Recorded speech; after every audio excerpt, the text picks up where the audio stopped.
which in many other Indigenous people from throughout Canada and many other people from many other different areas that all come together to make Inuvik a great community.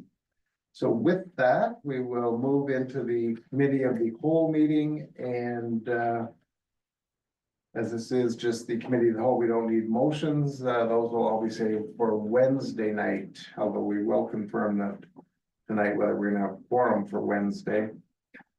Item number 3, declaration of conflict of interest or pecuniary interest with any of the agenda items. None declared at this time. Delegations, presentations, or petitions.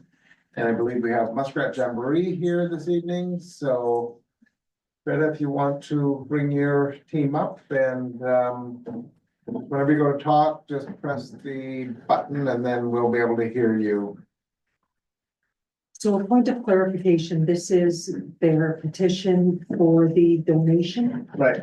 The request for donation, so the actual request for donation is later on in the agenda, but they can certainly speak to it now. Yes.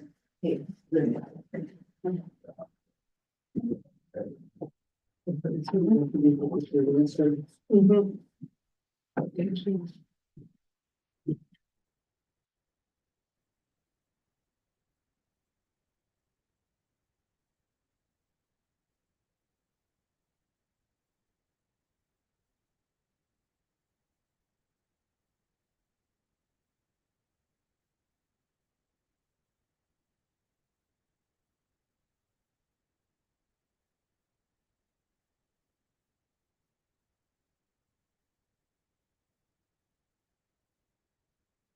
Says Bernie so says to do a mic check at the talent show. So Katsak Lindsay, Sheila Kachuri, good to Chinley. I'm with Muskrat Jamboree and I'm here to make a presentation. Our organization submitted a donation request and I want to thank Jenna and Cynthia for reaching out last week to clarify some things. Our group has undergone some changes. There's some people who are not on the board, so it's a learning experience when someone exits and then someone comes along and they have to fill in the blanks or fill someone's shoes. So we're here to advocate for donation for the facilities for April 11 to 14. What I've just handed you is a snapshot of our 2024 event. Everything starts in January and right after our annual general meeting, we have different tasks that we do. One of them is to secure the river site. Behind the scenes, we work with the government of Northwest Territories to reserve the river so that we could have our event down there. And then all through the week leading up to our event, we are working with our volunteers. Thursday night is busy. We set up the venue and we appreciate the town's support. We saw a lot of people come through. We have volunteers who shop for the feast, who cook for the feast, who serve at the feast. One of the photos here, you see Fiona and Liz shopping at Stanton. They give us a discount so that we don't have to pay full price, and that really helped our budget. Our fundraisers are sponsored by our King and Queen. We call them the royalty couple. Last year it was Elena and Sasha, who were crowned the 66th royal couple. And then one of the pictures there you see on the side is all the food tables. There's a lot of food and all of that is prepared by volunteers. And we even ran out of food. There was a lot of people. So this year we've increased the menu and we even are planning a kids menu. One thing I will say with the Muskrat Jamborees, we are all volunteers and you'll see up at the top, I have people working at the annual, selling bingo cards, counting money, helping people all the way to the pancake breakfast, which was hosted by Aurora College last year. The nice thing about our Jamborees, it celebrates our culture and tradition. And one of the things that draws people from South is our opening, our dances, our talent show, our river events. You'll see there's a photo of our drummers and dancers. we know we had people from Europe last year who came to our event. And even throughout the weekend, how busy it is, there's still smiles on our volunteers' faces. Here you'll see Fiona and Jeffrey running the snowshoe race. We have people who enjoy partaking in events. We have a lot of newcomers at the snowshoe races. Our talent show, it's a big hit. We usually fill up all the seats. We flipped it from dance to a talent show. And Bernice is the organizer for that. You'll see a lot of people, all the seats are filled. And it's local talent showcasing their musical skills. And we've asked the town for a donation for the facilities. I think it's the facilities down at the river, the garbage cans, the pylons, there's like a whole list. And I know we learned this year when someone leaves and they are backfilling, we rely on volunteers, and I know there was some gaps with our donation, and we would like to make it better. So we're gonna work with the town to make sure, maybe it's a standard thing that we just fill out a form. We do that for our bingo and Nevada application. They were always asking the same thing, and we just have a set format now when we apply for bingo and Nevada licenses. And I will say that all of the people who volunteer and sponsor our event, we really appreciate your support, because without your support, we wouldn't be able to have a really nice spring event. It's a really big event. It's grown over the years. And there's a picture there of a medal. I think if I could, it would have been nice to give everyone a medal, whoever participated and sponsored and volunteered. But there's not enough medals to go around, because this event is far reaching and it helps when everyone pitches in. We have a saying at the Muskrat Jamboree, there's always room for you at the Jamboree, so we hope to see you there. And their corner photo at the bottom is our volunteers, and that's after closing down the river. They still have smiles on their face, and they take a break and then they come back in June to host a kiddies carnival. So we want to thank you for reviewing our request, and we want to say congratulations to our new council members. It's last year, I think October was your elections, and we never got to congratulate Mayor Peter Clarkson and the new people around the table. So with that, thank you. And if you have questions, Bernice and I can answer them. Great, thanks, Greta. Questions from council?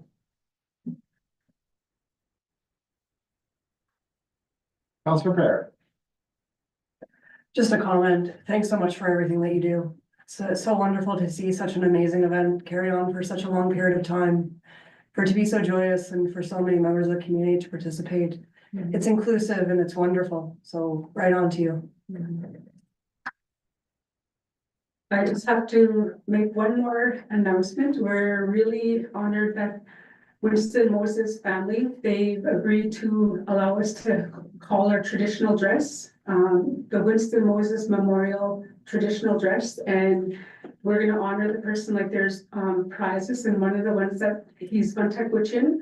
Aaron North has sponsored a gift certificate. So whoever wins, like we're trying to showcase more of our culture, people dressed in Wichin and Inuvic or their cultural clothes down at the river. So if you have your culture, like your dress or your covers or your mitts or hats, we hope to see you at the river from anywhere. It's very inclusive. So that's why we have a picture of Winston, who is like a member who was always at our event, and he also was part of the jigging contests and jiving. So I just forgot to mention that. That's beautiful. Great. Great, thanks, Greta. Any other questions, comments from council? Certainly a great event every year, and as you said, the number of people coming out are growing and growing. Remember back in the old days when the feast was in Ingamo, now it's in the arena, so it's and it's full in the arena. I know there's outdoor ed culture class coming up from Whitehorse. They're gonna be here for it, and I also have some relatives coming up for it, so I think it does, it is a tourist attraction. People come from a long ways away, and so we'll consider that request here in a couple minutes. Cindy, Sorry, one more addition that wasn't part of the request for donation, although it is a standing arrangement as well that the fire department, like I think if we're going to include it, let's do all encompassing. So the standby for the races as well, which the fire department is fully prepared to do and looking forward to doing it. So we're just going to add that into the standard every year. This is everything we're asking for. Okay? That's really good. We have like a list on Thursday of all the things and, FYI, Bunnick, she's no longer a secretary, so we're trying to fill in her space. She always kept us like on track, so that would be really nice if you could include that, because that would have been on our to-do list. Okay, yeah, and Director Lorman is the one who flagged that for me, so it'll be included then, all right? great, thanks. Thank Thanks you. very much. Item number 5, public question period. Guessing we're safe on that one. Item number 6, the adoption of the minutes. Any corrections, changes needed in the March 10th and 12th minutes, couple meeting minutes? Same. Action items, item number 7. Anything on the action items?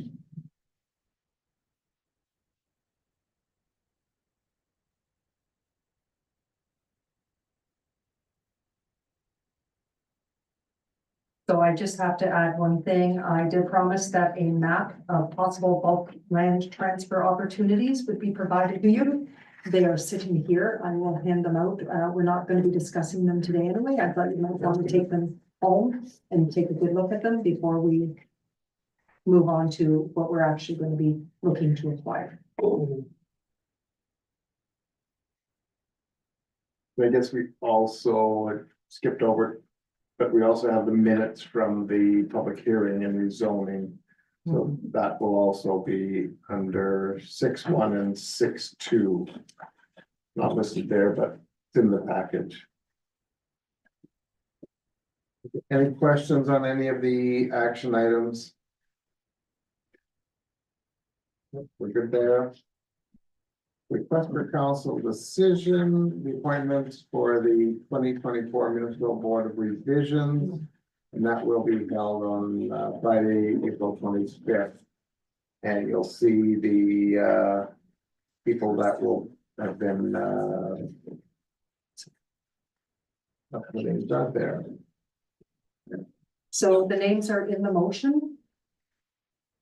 Oh, okay, yeah, there they are. And so to point out, Vince Brown, Cheryl Greenland, Sheena Reed, Jeanette White, and yourself, Right. Mayor. Okay, Sheena and Jeanette White are the alternates in the event that either Vince or Cheryl are unable to attend. okay. Any questions on that? That's just if people are asking for questions on their tax assessment. Okay. 8.2, request for council decision on donations.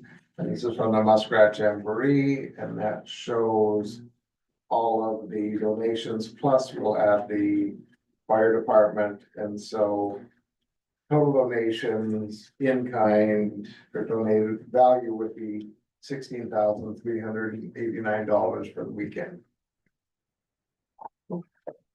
Questions, comments on the donations?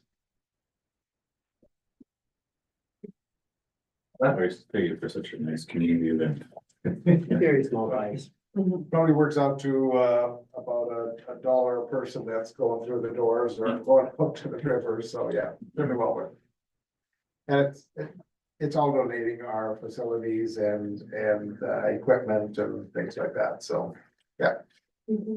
Okay, nothing, right?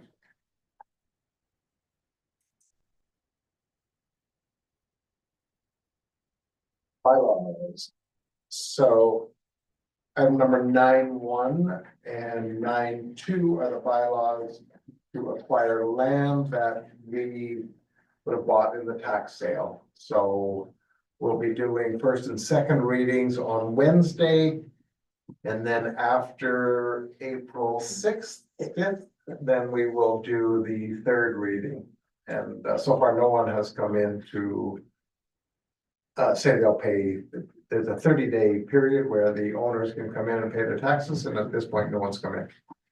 So we may be purchasing those two, and then we clean up those lots and then have those lots for sale for anybody that wants to buy a residential lot.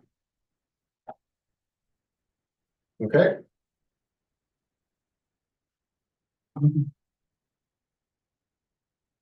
Just up. Oh, okay, so next we have the departmental updates. And we'll start with corporate services, and I think you've got a couple of items there. We had asked Stephen last time if he could provide some summaries each month, so we can kind of track how the budget is doing. And so that's what the paper is, that's at your desk. And then Stephen will provide the overall report. All yours, Stephen. Yep.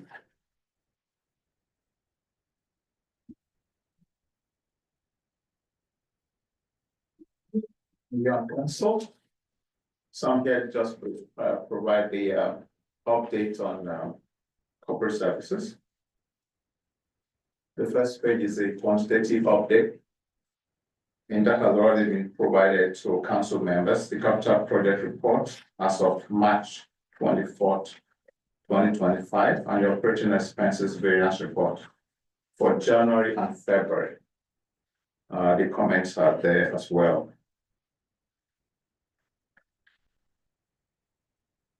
So the directors, other directors will provide explanations when you need them. My second page is qualitative update, what we accomplished. We eventually, after back and forth reviews and all of that, we eventually finalized our CPI and CCBF report with marker. That's a major report for us that enables us to get any funding that they may be withholding. And that helps a lot to accelerate our preparation for our audit. The next one is related to the audit. We have a tentative date of April 14th for the auditors to come to commence their audit on 2024 financial statements. We're working towards being able to actualize that date. We're able to finalize the 2025 auction. 6 properties were sold, and the winners have all paid their 25% deposit. So we're just waiting now the 30 days for the balance and for all of that to be finalized. What's coming up? We're putting more focus on finalizing our 2024 accounts in preparation for the auditors. Those are some of the items that we are still working on: bank reconciliation, capital asset schedule update, amortization, calculation and entries, account receivable lands, monthly reconciliation schedules, provision for doubtful accounts, reconciliation and provision of audit schedules for all major assets and liability accounts, so on and so forth. Coming up as well, we have GST returns for February, due end of this month. And then sometime in April, early April, we have an interim property tax billings going out. That's all I have. Any questions? Thank you, Stephen. Questions from councilors? Just to comment that the spreadsheets on what was budgeted, what's actual, and what the variance is, it's not really the variance, it's the remainder of the of that item. It's not really a technical variance. And at this early stage, it doesn't give us a lot of information, but as we move forward, we'll be able to continue to see, especially as the construction season comes through. And then will probably also help us, because we will look at it at least 3 or 4 times before we do the final budget for 2025, and then that will just refresh each time we look at it, what the sections are that we're looking at. Stephen, I did have a question though on the interim tax billings. Do those normally go out in April, or are they usually earlier than April? Usually April. April they go out? Okay. All right. Any other questions from councilors? Councilor Merrill? Is the seniors tax relief form online? Somebody was asking me that. People download it off our website? The form? Yeah, I'm not sure. Do we know where? I'm not sure we have that online, but I'll confirm. I believe we have the link, if not, the link, so we use the MACA's form anyway. okay, So they can access it through MACA, okay, as well. But that is one of the forms that we will ensure is on our website for ease of access. And if not, they can come in and, Carly would certainly help them complete it. thank you so much. So on those forms, or on that tax relief, MACA pays 50% of the taxes or 100%? 50%, we paid 50%. So we forgive the other We 50%. forget our 50%. Yes. Okay. And both people, or who's ever on the land title has to be 60, both, if, let's say there's two, they both have to be 65 years old? 65, yes. Okay. I knew I should have got an older wife. Oh, that's not gonna go well for you. She doesn't want to life. I know we're numbered. Any other questions for Stephen? Councilor Pair? Just to acknowledge that these financials provide us with a much better snapshot of what's happening, and to continue them every month would be a great idea. Yes. Yeah, and getting any notes so that we understand, okay, this is why that's happening, that's also very useful too. Yeah, just provides a much better picture. Great. Thank you, Stephen. Thank you. Daniel, from infrastructure. I know I forgot my. I'm not very. Good evening, everyone. It's a brief presentation from the Department of Infrastructure and what we've been up to in the last couple of months here. So I'm starting off with the capital projects. Solar farm as the first one listed on there. The budget for the year is about 1.1. Period actual, we paid about 350,000 to the contractor. Construction is underway, they're about 40% complete. We're currently experiencing a little bit of delays because of the batteries. The batteries are still on their way from China, so those haven't been delivered to town yet. So that's probably going to push back the project a little bit, but the contractor is still hopeful that will be done by August 2025. I think we've had a couple of questions about the capacity of the solar array, so I put that on there as well. So the capacity, we're gonna have DC of 675 kilowatts, AC 500 kilowatts, and the battery itself is 2,350 kilowatts. The all garbage bins. We did have a budget of 50,000 because we were going to be leasing the blue bins, but when the lease was finalized, that came up to about 64,306 per year for the next 5 years. The total cost of the blue bins we're ordering, which is 15 4-cylinder blue bins and the 10 hide a bag containers, so the big and small ones, came up to 257,000. Like I said, the lease was finalized at 64,000 per year for the next 5 years, and expected delivery of the blue bins will be some point in the summer this year. The flooring in the pool changing area, so that project is now complete. The budget for that was 55,000. We spent, the actual was 47, and there's a couple photos there from when the guys were working, and that's now done.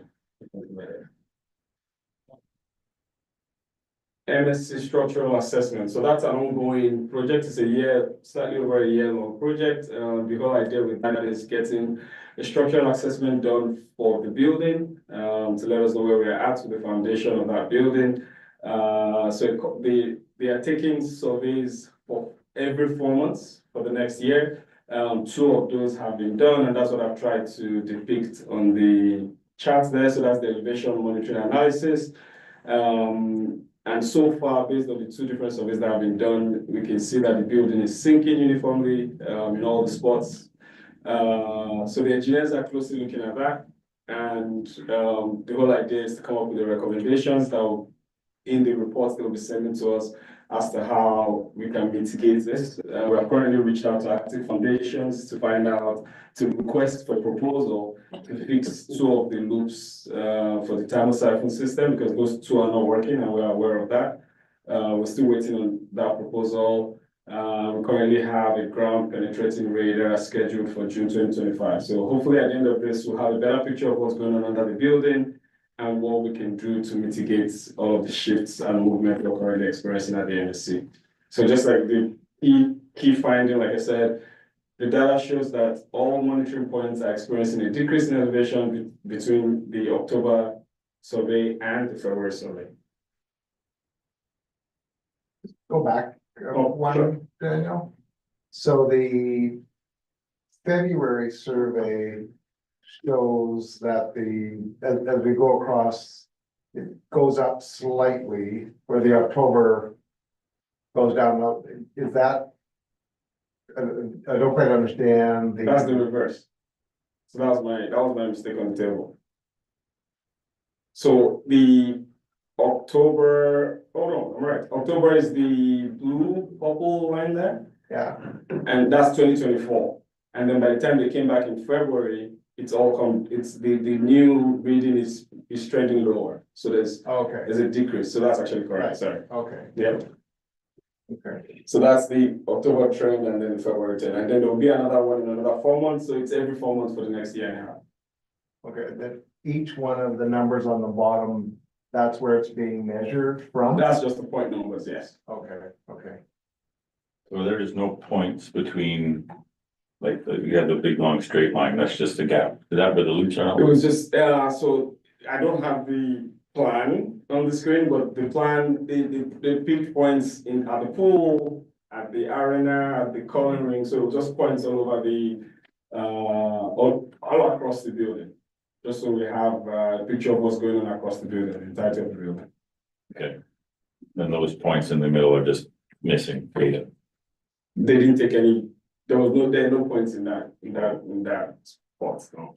What's the rationale for the numbering of the monitoring points? Well, that was up to the engineer, so they picked different, so like I said, they picked different, now I wish I had the plan on there. They picked different points in the building, so the top of the pool, the lazy river, different points within the pool building. The same thing was done on the other side, which is the rink, same thing was done on the coloring ring side. So it's just to give us an idea of what's going on in the entirety of the building. So it wasn't, these points could be anywhere specifically, but on the plan itself, yeah, on the plan itself, it's actually shown on the plan. I think maybe my question is, why didn't they like any number between 225 and 300? Why didn't they like any number? Because there's nothing being captured, Yeah. and like nothing's been assigned to those numbers in between, so Yeah. it's spread out. Oh, so it's why hard did to they see assign the that? difference. Well, Right. that's gonna be up to the surveyor. Yeah. I don't know why he did pick Just from it. a visualizing perspective, it's hard to see so many compressed numbers and then an open gap. Yeah. I now understand what you're saying, yeah. So this, looking at these numbers here, this is 29.24, and we go, whoa. I didn't know, it's a touch screen, so like when you touch it, you move it. The difference between the same Yes, pot, yeah, same point would be about Yeah, a that. centimeter. it's in Here we go. meters, in meters, If this is 2.422, so 2.3 would be in the middle. yeah. Mhm. Looks like it's roughly like a centimeter difference. Yeah. Okay, so as we get more information, we'll get a better understanding. Yes, so this is the first two that have been done. So like I said, another one is scheduled for 4 months, and then we do have the ground penetrating radar also scheduled for June. So so right now, we're just at the point of gathering information and then interpreting what that information is saying. Yeah. And then with the whole idea of getting a report in the end that will give us recommendations about the current situation of the building and what we can do, if any, to mitigate issues. So is the range of sinking between 1 and 4 centimeters? Is that what you're showing? Like the minimum amount of shift versus the maximum amount of shift on the graph? Do you know what the range is? The minimum amount of shift versus the maximum. Between the points? I'll have to do a deeper dive into that. So there's you know what? Next time I'll bring the plans. Okay. So that you have the drawings as well. So, just like Steve was saying, those points were arbitrarily picked, and now those are the points that will be tracked throughout the course of the project, right? So for each of those points, at every time they come to visit, they take a reading based on that point. So the shift we're seeing is those specific points that were picked. So depending on how deep it goes, or well, hopefully it doesn't go too deep, but depending on the movement, that's what determines what we see on the graph.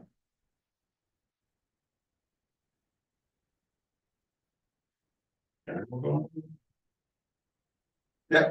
Just a quick question. Oh, sorry. So for the ground penetrating radar, are they gonna be going through the whole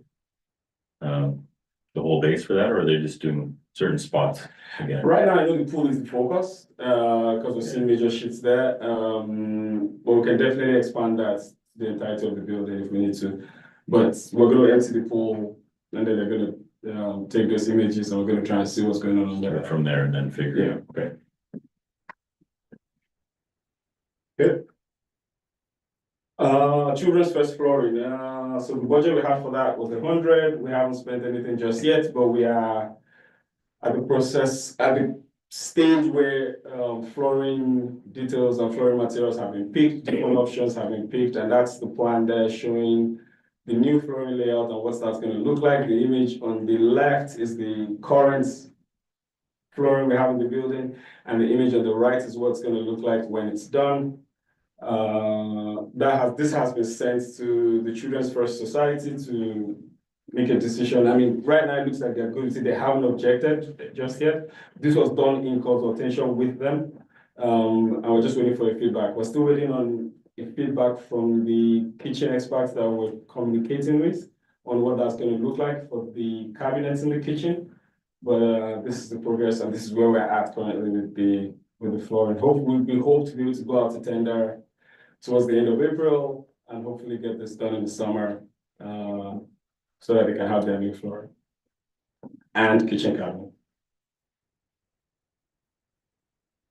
The water treatment pump house backup generator budget for this was 527,000. We've spent about 2,000 to date. The project is in progress. They did have the issue for review drawings submitted, I think it was last week, and that's where I got all these images from. We're gonna have the generator sit right behind the water treatment plant, and that's gonna be wired. And the cables are gonna run with the existing poles that we have on the road there, all the way to the pump house. And we're gonna have, so that's just an image showing what it's going to look like. We're in consultation currently with NTPC and Inuvik gas on how to pipe, because they're currently thinking of using gas instead of diesel generator. So we're working with Inuvik gas to figure out how that's going to work, and obviously NTPC is going to do all of the work as it pertains to the electric poles, because they won't let anybody else touch it. So that's going to be them as well. So we've put in that service request to NTPC, and we're working with both organizations to see how we can proceed with this. We also plan to have this tendered hopefully by early next month, because the wait time or the lead time for the generator is about 6 months. So with the plan to be able to try to get this done this year, we need to go out to tender as soon as possible. Daniel, is this one of the projects we've applied for funding for? We did reach out to I can't remember their name now. It's not the federal one. It's not included in that one. But we did reach out to another organization that you both met when you were in Yellowknife, I think. But we haven't heard back from them yet. Okay. But we're hoping they can take this one and we can apply to them for funding. But we have reached out to somebody. Okay. But right at this time, there's no feedback yet on that in that regard. Okay. Funding applications. So currently we're working on 2 funding applications to the feds for a reservoir replacement, booster station improvement, and utility replacement. That's the picture on the right. We're requesting for about 12,870,000, and we have to contribute about 25% of that, which works out to about 3 million. The second request is for a new subdivision in town, and we're requesting about $20 to $30 million. And our contribution is going to be 25% of whatever the final amount is. So I'm still working with the engineers on determining what that number is going to look like. But these 2 applications, well, I'm 90% done with the first one. The second one, I'll probably be finishing that as well this week. I will be submitting them before the end of the week for both projects, and we'll see if we get approved, and we'll take it from there. But obviously, it's sorry. No, it's okay. It's just gonna, could you just clarify, Daniel, that the new subdivision, is that at the other side of Wolverine up towards the bypass? Is that what I'm looking at? Yes. Thank you. It's Reliance and Centennial, because they have open. That's the old women's jail there. Yeah, that's the old. Oh, okay, now I So get it's it. actually where the open fields are in Reliance. It's like Yeah. across from Bompus. I think it Perfect, is. thank you. Thank you. So yeah, hopefully we succeed with those applications, and we can get working on those projects. Water sewer, oh, sorry. New subdivision development, is that essentially just developing the lots filled, or is that include installation of utilidor? So that's currently the plan. So the plan, well, we're gonna submit the application and we're gonna see how it goes. This particular funding is tied mainly to water supplies, sewer, stormwater and stuff like that. So we're a little bit skeptical they will approve the funds for the site work, like building up the lots, but we're putting it in the application and hoping, because we need to do that to be able to build the utility. So we've included that in the application with the hopes they will approve it all. But I guess we'll see what they get back to us with. But the funding is heavily tied to water supply, wastewater, stormwater and stuff like that. So if the full amount is not applied or not received, is there any thought of even just installing the utilidor without filling in the actual lots? Say if you got a reduced amount approved? It's probably a possibility. That's probably one of the hardest things that are most. Expensive part of it. Yeah, if the utilidor, and also one of the biggest barriers to developing a lot. And you gotta get water and sewer in there before you can put any houses in, so. Yeah, no, I agree with you, and that, like I said, is something we've given thought to.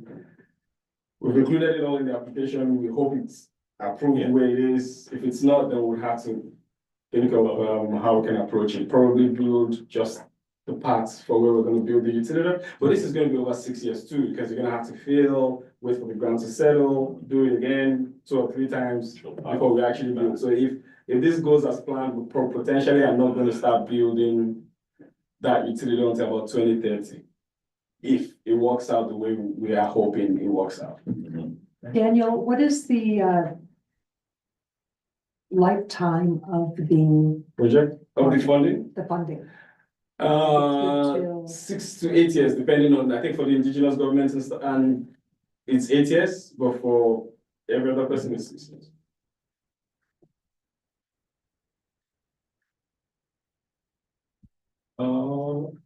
Now it's not working again. Next slide. I try now. Okay. Water, sewer and utilities, are the requirements of our water license. We're currently working with AECOM to finalize our water license reports for 2024. We did notice an anomaly in one of our test sample results from last year, but it was mainly due to the delivery time. It was delayed with Canadian North for whatever reason. We sent it, it got to Edmonton, but they just never delivered it to Element. So there was one of our reports from last year that had an anomaly, but it was all due to the transfer time, really. We had the health inspector visit the landfill, the lagoon, and the water treatment plants for inspections. The reports were all clear for the lagoon and the landfill, and they did have a couple of recommendations for us as regards the water treatment plants, which we're going to work to achieve. We did have a sewage spill right behind the library towards the end of last week, and cleanup is on the way. And of course, we've reported that to ECC, and we're going to work with them to clean that up and make sure the community is safe. Oh, sorry, I have a quick question. We've had a spill back there before, haven't we? Like a couple of years ago, behind the library. I'm not aware, I but think since coming from the high school. Oh, that was, Yeah. okay. Well, but it's close by there. It's in the same area. Yeah, no, I just wasn't sure if it might have been some recurring Yeah. issue with the library itself. but- That's why we're replacing that whole line this Yeah. year. Okay, it doesn't go that far though this year. Well, this year all the way from the IRC buildings, all the way behind the library to the junction house we have there. Oh, okay. We're not gonna Doesn't go include past that. No, it doesn't. Well, the current plan Right. doesn't include going past that junction house up on the way to the school. It just ends at that junction house and repairing or have the issues we have with that junction house. Is the current plan based on the budget we have. But obviously, there's need to go further. Maybe if we have, if some of this funding we're looking for gets approved, maybe we can stretch to increasing that a little bit. Yeah. Yeah, so that's that. So facilities, the hot tub. The team had the hot tub running about 2 weeks ago. We discovered a leak, which is the picture on the left, bottom there. That has now been fixed. That was fixed on Friday. The new flow meter has been installed. The chlorinator has also been installed. So right now we're just waiting we're waiting on the aquatics team, hopefully at some point this week. Because it's filled now, but we need to be able to maintain the chemical balance before we can call on the health officer to come inspect it. So hopefully that will be done within the next couple of days here. And if everything goes well, we should be able to schedule the health officer's inspection for the end of this week or early next week. The leak was actually in the utility room where the pumps are, not the hot tub itself didn't leak. No, you have to, when we went on the bottom. So when we went down, beneath the hot tub, just to the right of it, that's where the leak is. There's a flange in there that runs, where the water runs to the hot tub, and that was where the leak was. I didn't put the picture of the flange, no, that's not in that picture, but that was just where all the water leaked out to. That's the water on the floor there.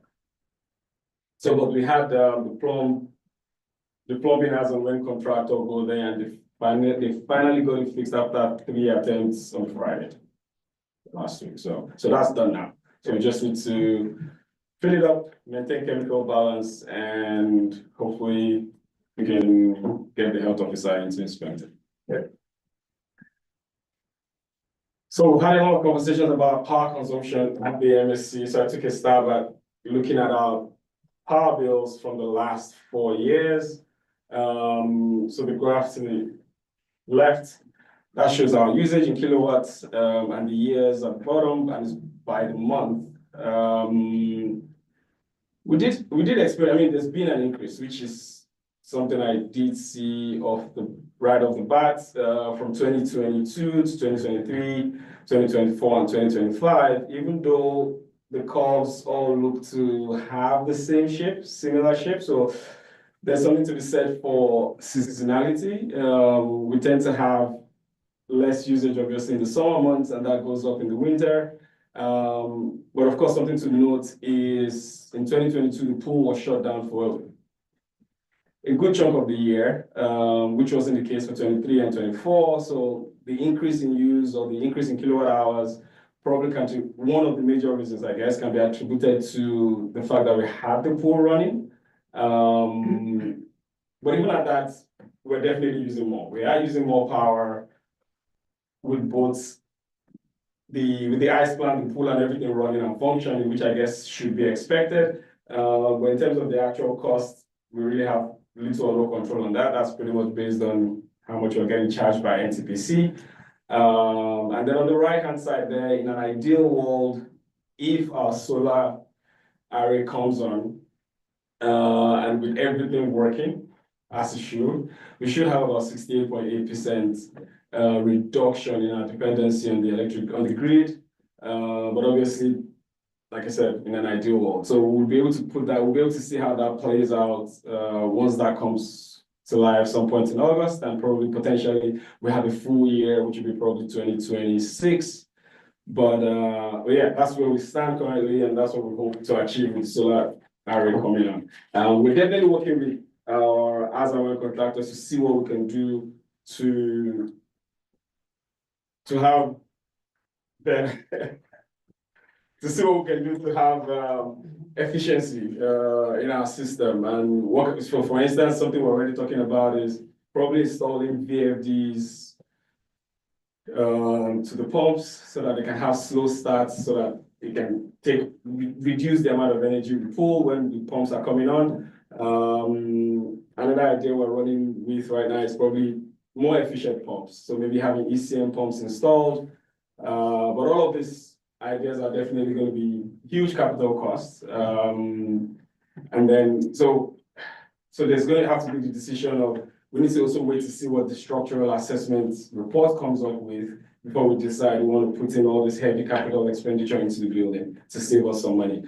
We are using more, we are paying more, but I think it's clear to see that if we have all the services running, the pools, the hockey rink,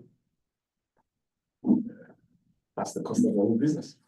So yeah, I think that's the end of my presentation. If anybody has a question, thank you very much. Thank you, Daniel. Questions from council? Certainly very informative presentation. One question though, we discussed it last week or the week before, the fact that the chilling unit that takes the doesn't take the brine outside, but cools the brine, probably hasn't been working for the past 5 years. Barry Setzer is in town the end of this week. Do you know if a plan has been made for Barry to meet with yourself and staff just to go over how that system works? Yeah, so that's what we need to do to get the automatic sensors back up working. Yeah, so that's a conversation we have had. And once it's in town, somebody's gonna, I don't know who he is, but somebody's gonna reach out to him. And we'll try to have that chat. But like I said, that system hasn't worked for years. But hopefully, if we can get it back running, it should also help with reducing how much our plant actually runs, which would also help in reducing the cost to pay and how much we use for power in the IPM. Yeah, especially during the winter period when the solar panels aren't working and we get 8 months of winter. So if we can cool the brine with the outside air temperature as opposed to running the ice plant to cool it with electricity, then there should be a savings there. There used to be a savings with even the initial plant that was put in by the staff, and then we went higher tech with the plate cold exchangers. So it works. We just need to get it back working. Yes, that's the plan. So the first thing, I mean, after you mentioned, the first thing I did notice was the valves that lead to the chillers right now. There's like a lockout tag there by Simco saying not to turn them on. So the first thing I've done was to tell Scott to reach out to Simco to ask them why they shut those off and said not to turn them on. So from there, we'll have a conversation with Barry when he's in town, and we'll take it from there and see where what we can achieve with that. Okay, good. Thank you, Daniel. And it looks like we have protective services next. Ryan. No, excellent, perfect. All right, hello. Again, for another interesting update. Yeah, just want to bring it forward.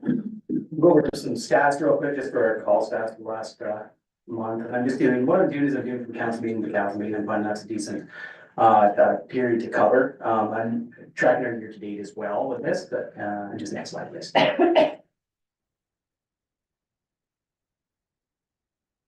Yeah.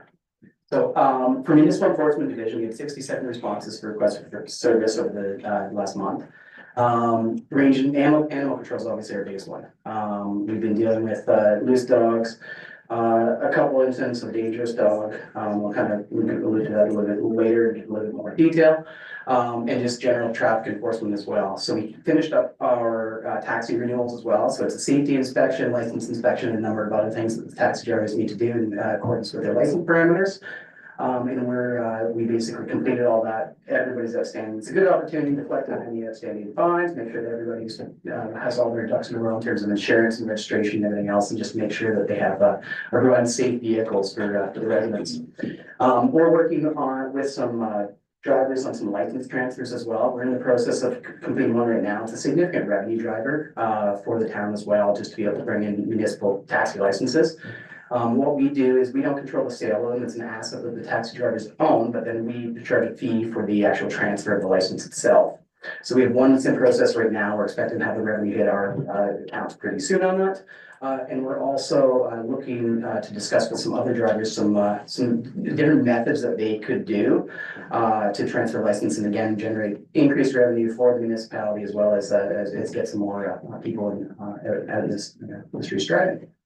For Inuvik Fire, we had 22 requests for service. Yeah, a lot of it was, the other responses, direct medical responses were assisting AMS, and that ranges anywhere from a full trauma code or a full trauma response to a code that we're working with them as well.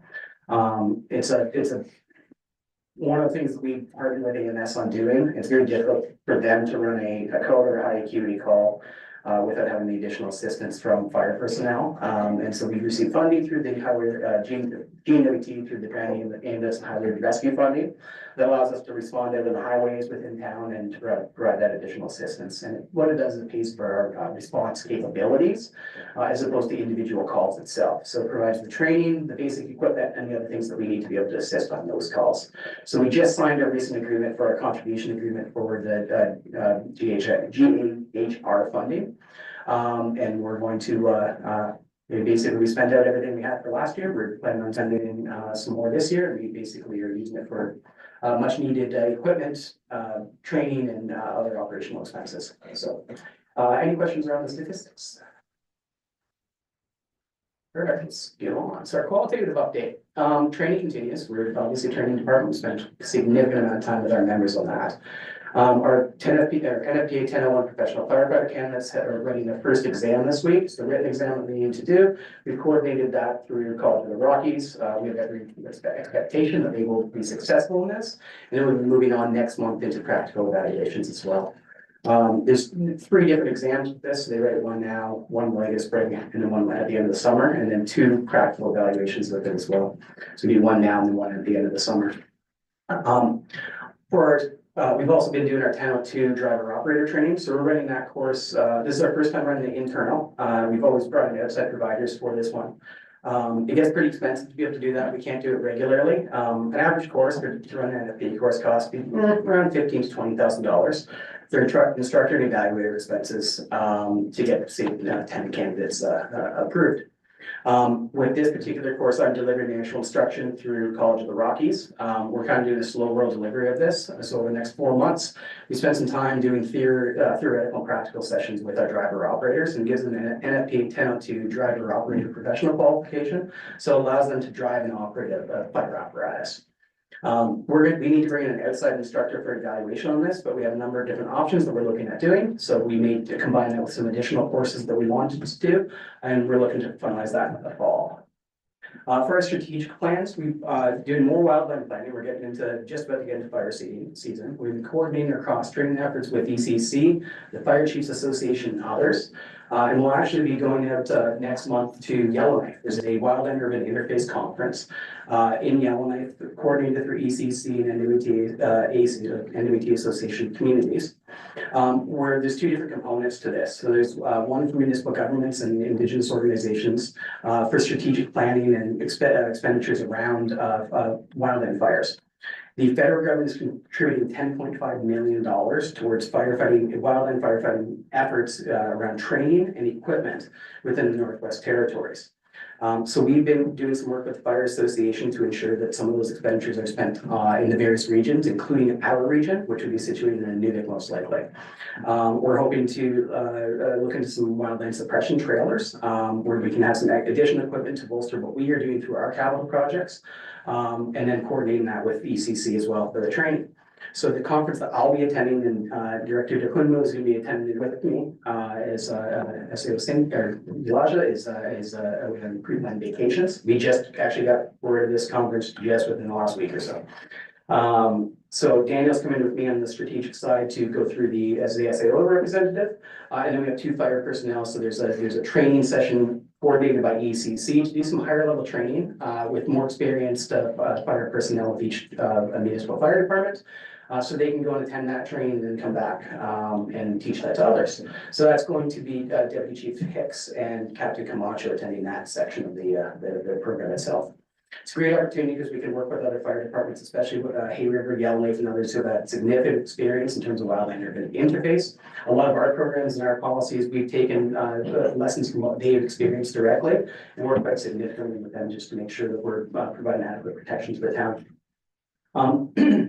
Around IT, we've been doing quite a bit of work on that in the last week or so. So we actually have our one of our consultants up right now. Is Brock. He's the owner operator of NetB Consulting. So they're the ones that are providing strategic consulting around our IT implementation, our programs, and providing training to Mitch, our IT technician as well. So one of our capital projects we've been working on is a voice over internet protocol phone system. It's replacing our existing Mitel copper-based system. There's some significant cost savings in this. We're starting to see the final numbers on this, and we're going from spending around $4,500 per month on this system. And the new licensing cost is around $9,000 a year for that new system. We have activated all the phones. We did some strategic implementation on Friday in terms of setting up policies, consulting with different departments to determine how they want their phone systems to flow. And we're just going to be doing some user training this week. So we're setting up some graphics and some PDFs so that we can provide that to individual users. There's things like checking your voicemail, logging into the backend system, and change assignments and things like that. One of the other things we've been doing is network upgrade. So we've been standardizing the network hardware all throughout the municipality. What our aim is with this is to have fiber connected buildings throughout the entire town. Right now, the only one that's not on our direct fiber network is the library, but we're making arrangements for that as well. We've been just running into some snags with GWT-TSC in terms of accessing different ports in their system. We decided it's more robust and better for us to have our own network in there as well.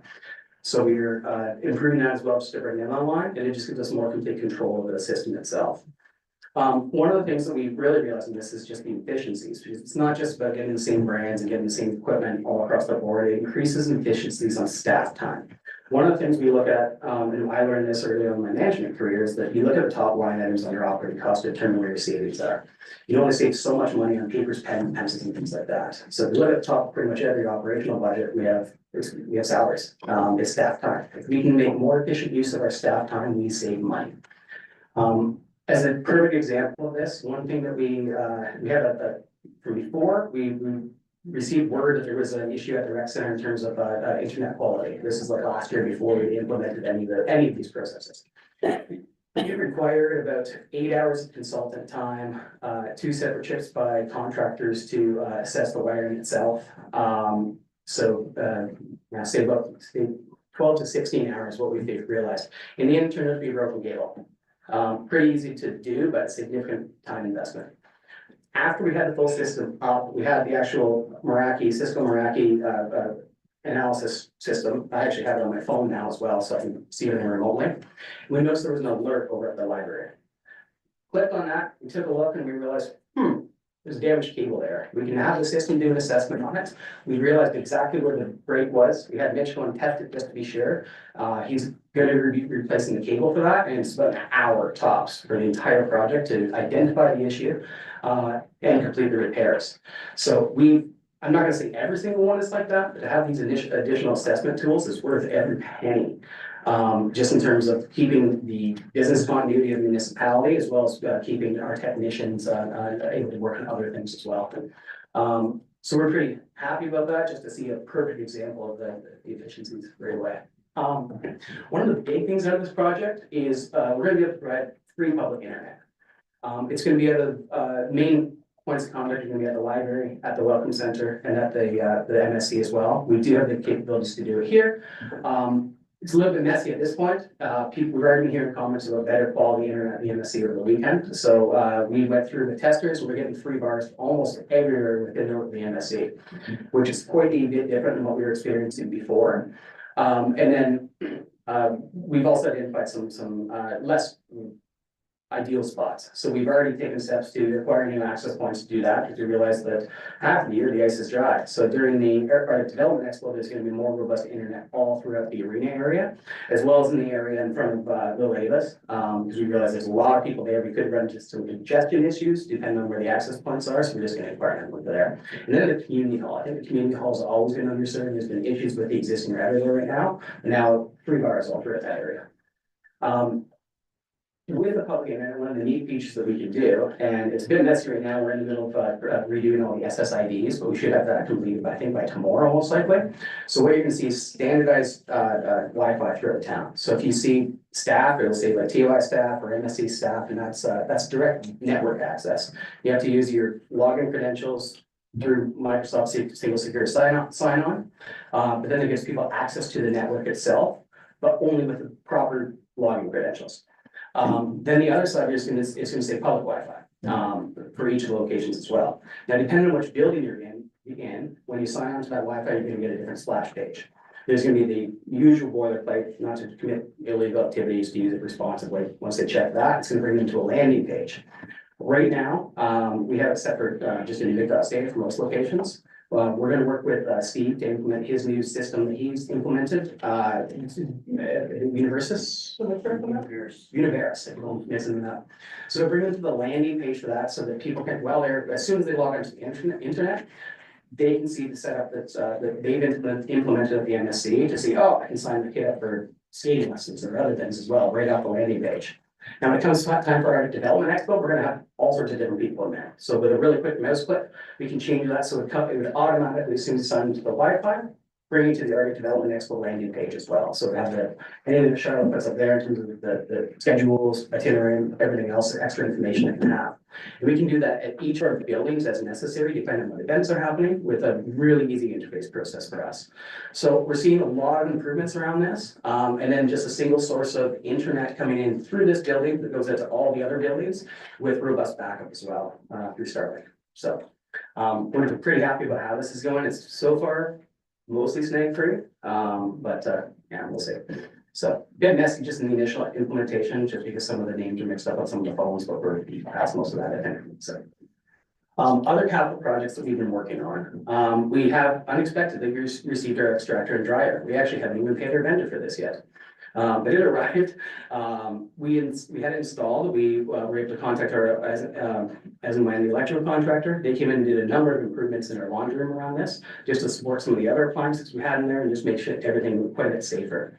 So we have that installed. Now with that unit, we took out the old one, the old extractor. We had to use our vehicle extrication gear to actually lift it up and move it out with a bobcat, but we got it out. Installed a new system, and it's significantly smaller than everything else. What we're gonna see is significant cost savings around electrical usage with the dryer and the washer itself. So it's going to a 110 volt, 120 volt washer, and then the dryer itself is 3-phase, but it's used AI humidity controls, so we don't have to run it nearly as long. So we're gonna actually track usage of this as well, just to see running time and everything else as well, so that we can figure out exactly how much we're saving, so we can get a dollar amount. We have ordered our wildland response equipment, so we are implementing some sprinklers, it's Fireball Magnum sprinklers. We've ordered the fittings and the sprinklers themselves, and our next order is with hose lines. So we went through a procurement process to find this. We're able to find Canadian suppliers and vendors for this as well. So everything is local. We're not going to be worried about any tariff issues down the road. On operations, we've just done continuous work with commercial landlords, just to make sure that we try to reduce our nuisance and technical responses. It's an ongoing battle. We are seeing some positive responses. Our local manager of the North Beach Properties has been great to work with. They are slowly coming around. He's implementing some good changes. We are seeing some response. Housing, and some of the other large landlords, as usual, are excellent to work with. We have, very good professional staff that we're able to work with on a regular basis too. Our apparatus airdrops are so close to being finished. We're actually at the point where we're ready to plug them into the vehicles itself, and we just have to do the final plumbing on the apparatus. So all the overhead is done as well. And we had multiple animal safety calls throughout the month. We had to perform one humane euthanasia, and it was around the safety ordinance response. We have a surrender policy where they can people can surrender animals to us if it presents a danger to themselves or the community. And in this particular case, all parties involved felt it was, and the humane response was to unfortunately euthanize this particular animal. So. And one of the other things we worked on with other departments is zero tolerance policy process update. So we've done some significant work around that to automate our zero tolerance reporting procedures. So that we're able to better track it, provide information to municipal enforcement officers when they're enforcing town policy and town rules, ensure that it's obvious and transparent in terms of the process itself. So we've rolled that out. And we're starting to see that move through the processes, I guess we could say. And hopefully that's gonna result in safer workplaces for everybody. So that's all I have on the qualitative update. I think we have one more section on here. We'll watch this real quick. Just coming up, we've got more 1001 professional firefighter training. We're continuously working on our 1021 fire officer 2 training, and obviously the 1002 training I talked about. We are continuing with our quarterly review of our SOGs, and we introduced municipal enforcement standard operating guideline review as well, and then just our wildland protection training and conference. So we use wildland urban interface.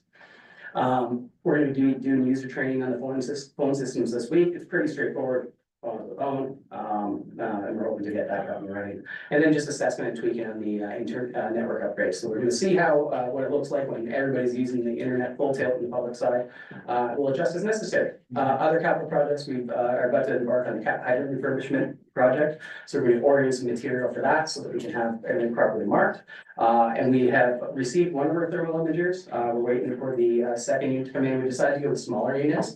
They're a little bit easier to use, but that's going to improve our safety and assessment for everybody. So that's all I have. A lot of content, a lot of talking. If you guys have any questions on more, Thank you, Brian. Questions from council, comments? Councilor Merrill. I was told there was recently a vehicle on file and a fire story on the ice road near town. Does the town cover that? that is a good question. So what we're doing is we are, right now, we have our GHR funding. I'm gonna get in writing, it doesn't clearly say exactly what we are supposed to be covering under that particular contract. We have always taken a policy that we are gonna respond when life safety is at risk or property conservation is at risk. So we will always respond when we're uncertain about what the actual scenario is out there. In this particular situation, we received word that all occupants were out of the vehicle. It was passersby that drove by and witnessed it on fire. So we went out in a single pickup truck just to assess for safety. We had an apparatus on standby, ready to go out, but the fire had burned itself out by the time we responded. So that's typically how we respond. We're planning on updating our SOGs to more accurately respond and take some of the guesswork out of that. But as of right now, we go out when there's any life safety concerns, no matter where it is. So we will gladly protect our highways in partnership with our CPA, and that's what they're requesting. Thank you. Any further questions from council? I enjoy that Meraki system, they're great. Yeah. Thanks, Brian. I used to have one. Thanks, Brian. Next, we'll go to park recreation and leisure, Steve.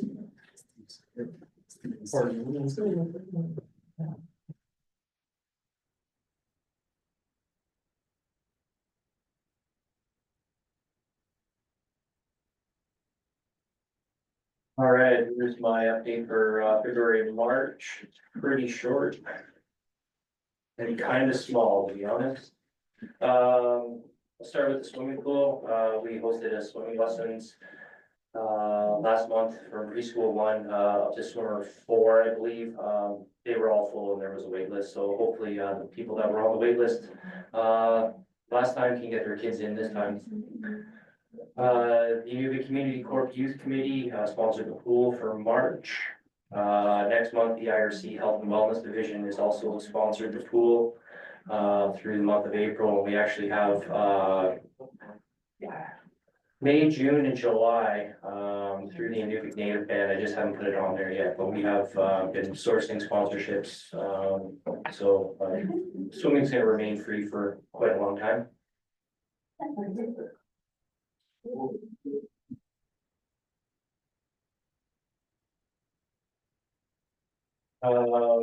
The aquatics team is gonna be hosting a bronze grouse training course to train more lifeguards and hopefully recruit some new lifeguards. As Daniel mentioned, some of the hot tub repair is now complete, but there are some steps for safe public use for water testing and public health inspections. The arena, I mentioned in my last report that we had just concluded with the IRC Cup. This report, the Inuvik Minor Hockey Association hosted the Witchin Cup Thursday, March 13th to the 16th. I tracked 39 and a half hours of hockey over the course of 4 days. So a job well done to Inuvik Minor Hockey and everyone that was involved there. We have seen a downturn in the arena use after the IRC and now even this week after the Witchin Cup. To continue, we're hosting a goal skate this Friday, March 28th. That'll be the last one of the season. The arena is scheduled to close March 30th in preparation for Muskrat Jamboree the following week. So there's a tight turnaround, but staff are quite competent and capable of performing that. Some library stats here. They're on a bit of a downturn as well. I don't know the particular reasons, but February it was, 460. Now we're down to 316, but we're still continuing to see use and programs are continuing to be popular. At the bottom there, the Operation Inuvik, the active exercise completed March 10th, and we hosted a special Arctic Market edition at the library as it was kind of the only venue in town that we could host it. Thank you. Thank you, Steve. Questions from council? Councilor Merrill? How did the Arctic market go? I wasn't physically in the building, but from the pictures I've seen, it was full house. I mean, elbow to elbow. Charlotte, will give you an update on that. Okay, thank you. No further questions? All right, thanks, Steve. You bet. Charlotte, from Economic Development and Tourism.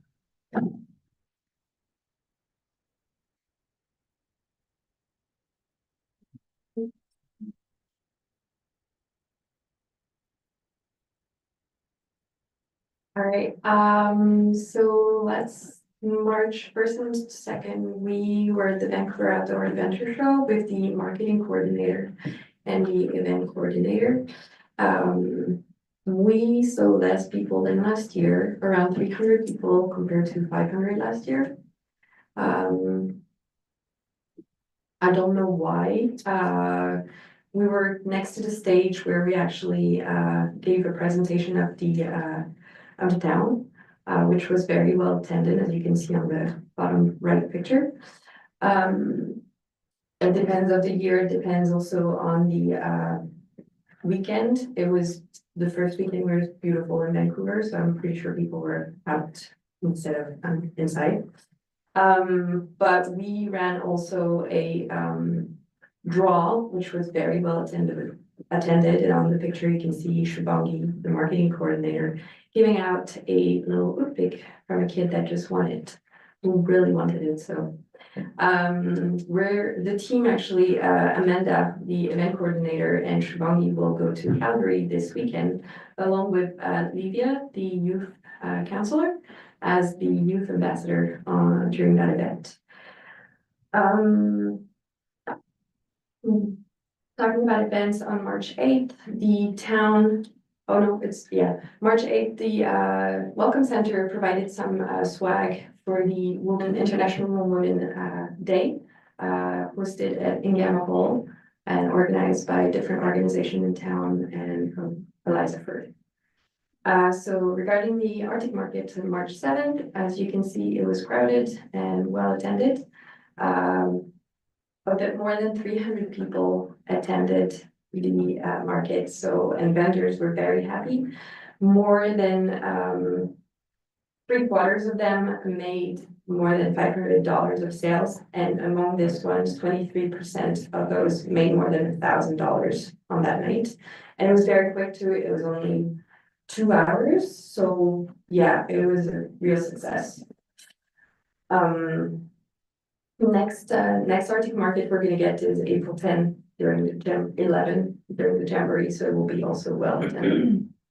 Regarding different projects, so the 2025 Inuvik Guide, we're finalizing it tomorrow, we'll actually approve it, so we will have it by mid-April, late April. So this is the cover that was selected by the community. This is Danielle Nogadlek, wearing her parka in the Chipchinkwe Park during the Northern Games. Regarding the Tourism Industry Association of Canada, they were supposed to come here April 10th, but they decided to do a virtual event instead and postpone their visit to November 7th, right after the conference and AGM from NWT Tourism. We are working on Tourism Week now, running from April 7 to 11.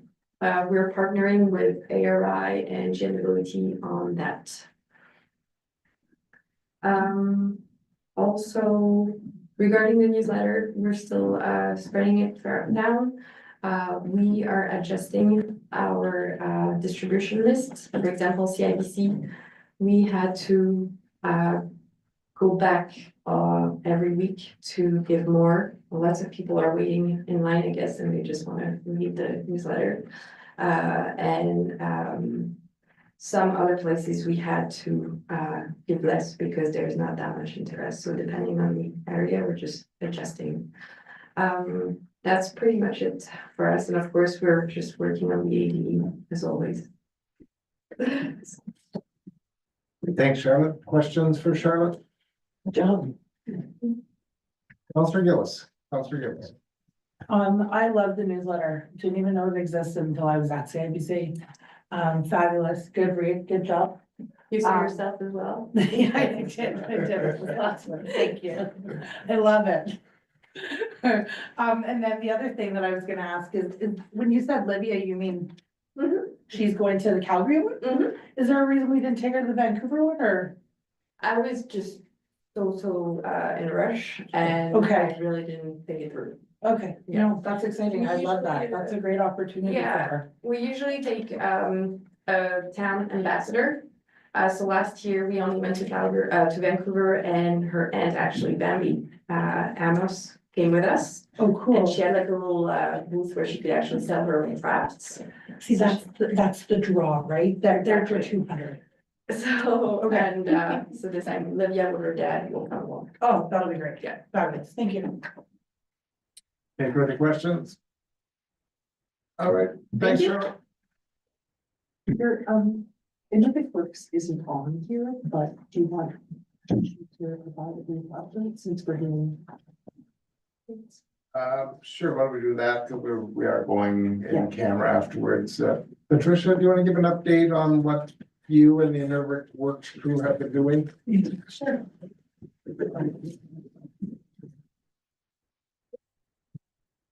Good evening, Mayor and councilors. So the Inuvik Works crew has been very busy. They've made lots of progress on renovating their building. If you were in there recently before they started, I encourage you to drop in and see it now because it's not very recognizable. It's very bright and clean, and the smell's gone, which is awesome. And so they've been working diligently on that. They're finished painting the storefront area, just some minor touch-ups, and they'll start laying the floor here right away. And they've started some renovations in the back area regarding the bathrooms. The bathrooms, I don't know if anybody's been in the building, but they were in pretty rough shape.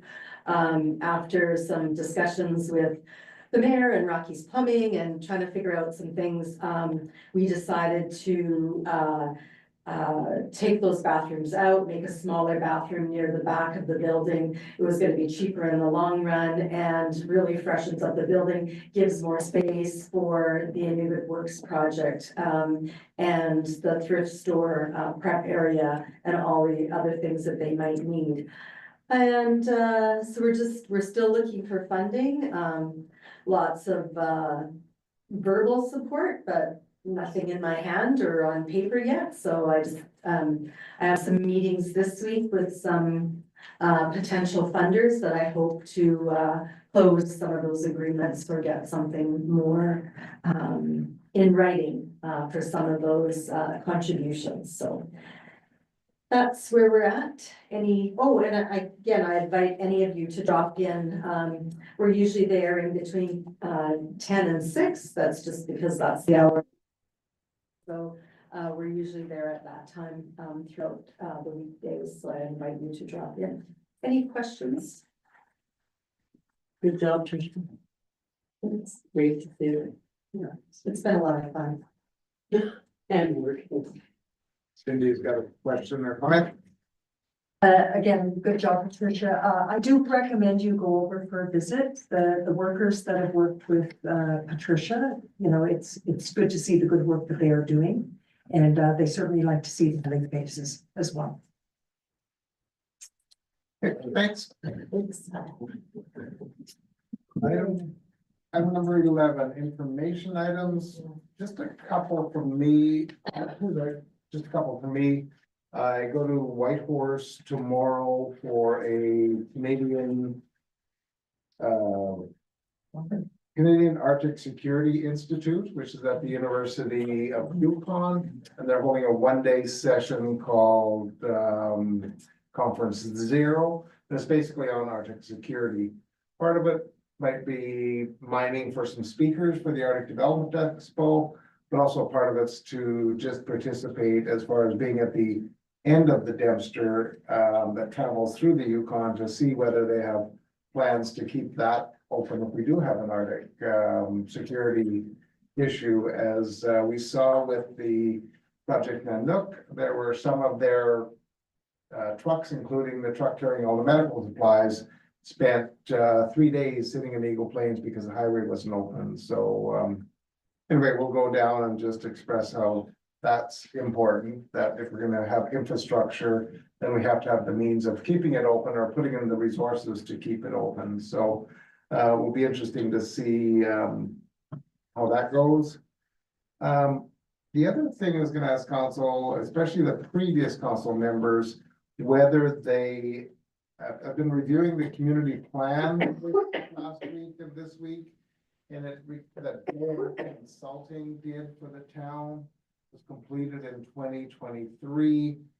But it is requiring some major edits, updates. The updates aren't so bad because they would have known some of those things by then, but certainly some major edits before we can even get that out and circulate it and get it for approval. So once we've gone through the first round of those edits, we'll be, because we have to eventually approve that, we'll be circulating that to council for any further information that they see that should be in that plan. Because we need to have that plan in order to move forward with our zoning bylaws and I've been waiting for that plan now for several months, so that will be something we'll be working on in these next couple of months to get that completed. That's, I mean, always working with staff on what can we do to save energy, because our energy bill for this year for electricity and gas will be probably close to 2.5 million. And if you remember our overall budget, operating budget, so it'll be over 10% of that, which is something we can't afford at this point. So turn off the lights when you're not in the room. It's gonna be like you're solid. Exactly. Any questions on anything that I've been doing in the last couple weeks? Next. We will move to the council concerns. Any council concerns? Seeing none, we do have an in-camera session, so we just need a motion to move in camera, moved by Councilor Merrow, seconded by Councilor Herrick. Thanks, staff. I know this, I'm observant. I'll grab one from downstairs. And then there's no.